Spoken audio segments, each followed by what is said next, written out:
siya galing ng school, sabi niya sa akin, "Ma, nahihilo ako at nasusuka." Yung mga tao daw na nakakasalubong niya, feeling daw niya, dadagsain na siya.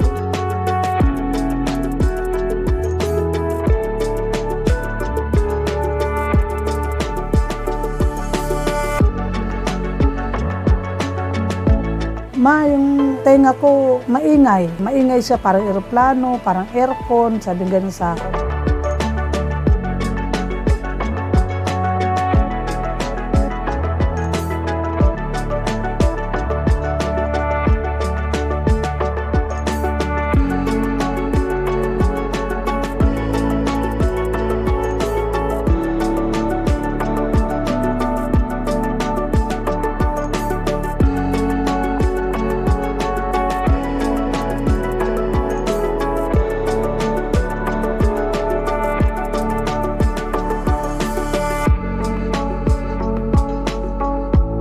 Cogan syndrome, autoimmune disease. Sabihin, yung immune system ng katawan ng tao, inaatake niya yung sarili niyang katawan. Nangyari sa cornea, inaatake siya, so nagkakaroon ng puti-puti. So lumalabo yung paningin. Kasabay nun, nagkakaroon ng problem sa tenga. First, inaatake yung balance system ng ears and then yung hearing system.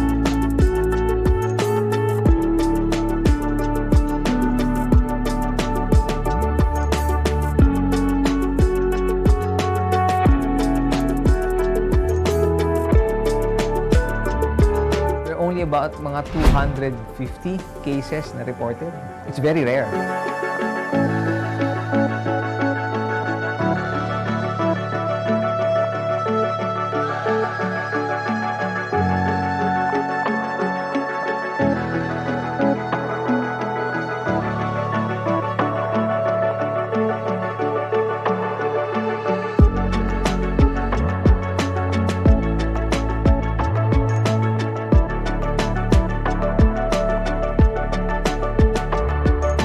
My family is really great because they've been patient with me, and I'm happy that they are always by my side.